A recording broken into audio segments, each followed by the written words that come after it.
Orioles won a tight one on Friday. A's won running away last night here at the Yard, and now the teams both trying to win this series as we head into Game 3. Lefty Cade Povich at 2-6, the 5.25 ERA. In 14 games, he started 13 of them. And the way you want to face Nick Kurtz, 2 outs, bases empty.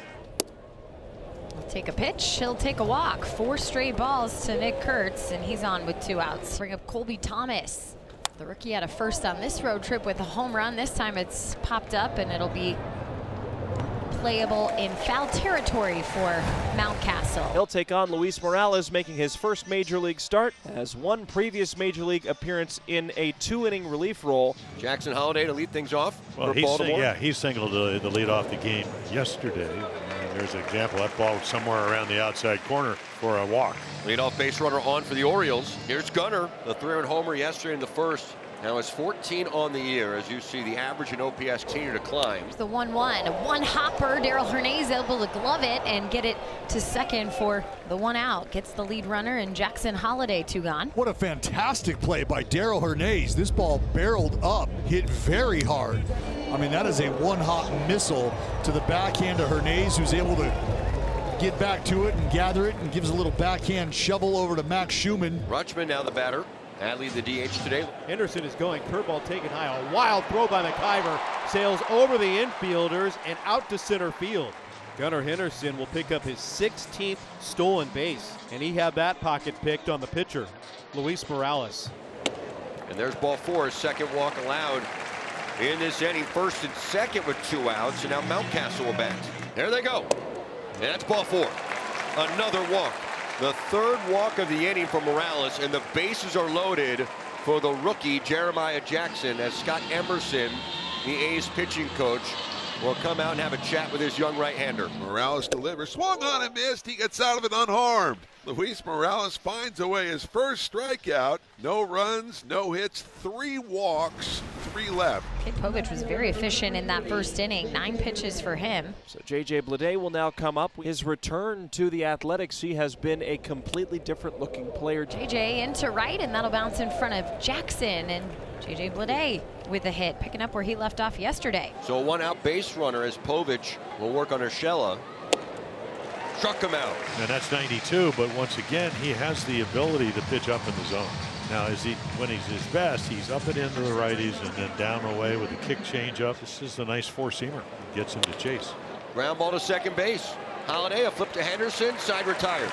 Inning and a half gone by, still zeros on the board here in Baltimore. Luis Morales out for a 3rd inning of work. Don't know how long they're going to keep him out there. Westberg 0 for 1. Popped out to the catcher in foul ground, Willie McIver.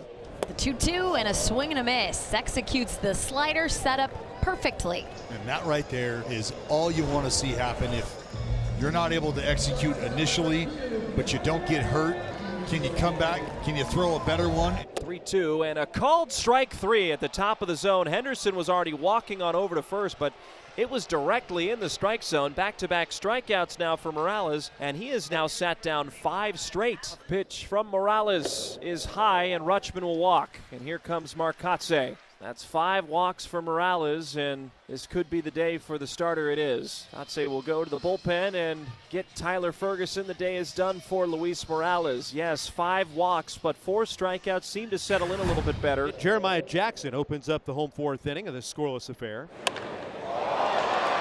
To left field and down the line, and that is off the wall, and it caroms away from the left fielder Bleday. Jackson streaking towards third base, and he will make it with a belly flop. His first major league triple. Well, the book on him is to try to get him out with breaking balls, but Ferguson hangs it. And when you do, it stays up. It's more hittable. So right here, I mean, there's a hanger. We've seen a lot of strange bounces, and there's the speed factor easily into 3rd. And now Greg Allen will bat. The squeeze is on a safety squeeze, and he gets it down, and McIver's able to tag him out. McIver tags out Jeremy Jackson, going, my, what a play by Willie. It was a safety squeeze, and it was bunted down the third base line, and Willie somehow, some way, in some manner, able to get the swipe tag on Jeremiah Jackson. Ben Bowden's going to come in for the second time in this weekend series. There are the numbers. Not a lot of innings, obviously, 6 1/3. But again, you know he's got to have a pretty good arm. Second rounder by the Rockies. Jordan Westberg for the Orioles. Westberg gets into one to left. Way back it goes, and that baby is long gone. First run of the game. A solo homer for Jordan Westberg. That's one of those no doubt about it. First hit of the weekend. Gives the Orioles a 1-0 lead. Brent Rooker coming up to bat, and look where he's at in terms of MLB hits leaders. 128 hits now. It's tied with Michael Garcia. It's early in the season, and that's going to get past a diving Westberg at third. Brent Rooker will have an extra base hit added to his total we just showed you. Now 129 hits on the season. 2 for 3 here today. Well, there's one job to do right now, and that's how do we get Brent Rooker over to third. We'd love to get him in. I think you have the exact right man at the plate right now. Here's a ground ball to short, and that should get the job done. Rooker over 90 feet from home to tie the game. Colby Thomas 0 for 2 today against Cade Povich. And Colby into the outfield. Here comes the tying run in Brent Rooker, and he'll pick up a nice RBI here in the 6th. Colby Thomas with a hard hit ball that gets through Gunnar Henderson. Yeah, Gunnar Henderson wondering how in the world he didn't make that play. The ball was smoked by Colby Thomas.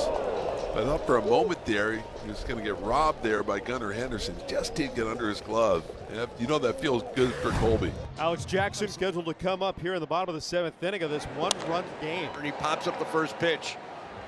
Kurtz battling the sun, back of the bag, and he can't make the play. It's a fair ball, and Jackson will get to second base.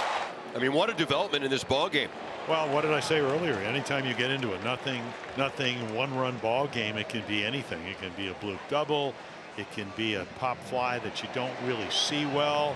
And now Tony Mansolino will turn to his bench, and Kobe Mayo will pinch hit for Jordan Adams.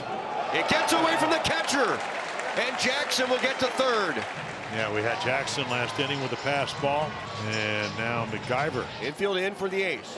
And that's a rope to the gap in left center field, and that's a base hit.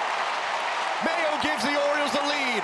A pinch hit double, and it's 2-1 Baltimore.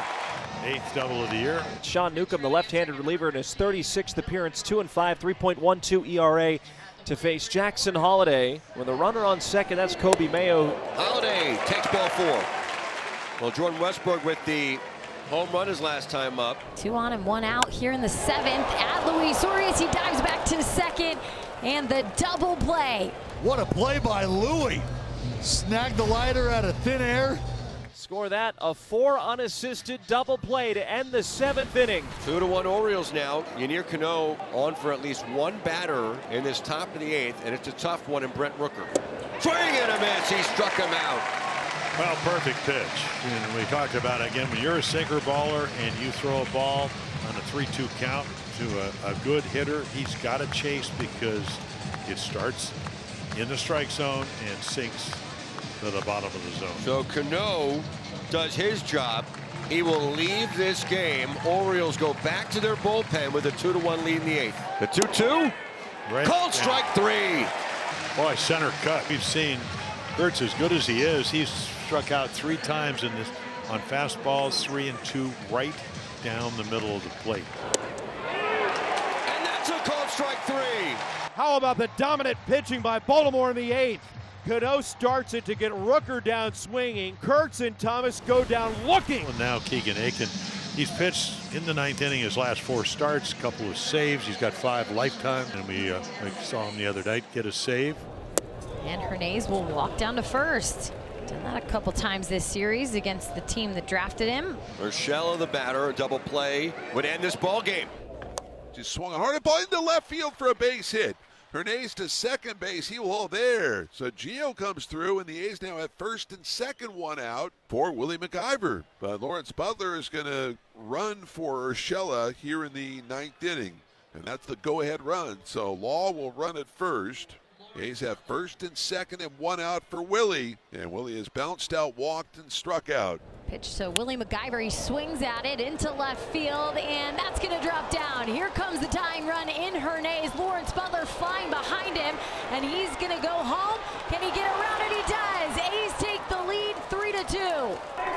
Well, Lawrence Butler, I tell you right now, thank goodness there was not a highway patrolman sitting around third base. He ran right through that stop sign. A's with 2 big runs on 2 hits, a walk, and 1 left through 8.5. It's the A's 3 and the Orioles 2. Alvarado, who has stayed aboard after taking over the pitching for the Athletics in the 8th. Here's the 2-2, and he got him. Alvarado coming up big with his first major league win. And a great way to answer, I think, after what you got out of the rest of the guys who came in behind you. The first big league start for Luis Morales. We understood there was going to be a bit of an abbreviated as far as pitch count was concerned, but this offense, Jenny, continuing to do just enough in the moment to keep that line moving, and it resulted in a W.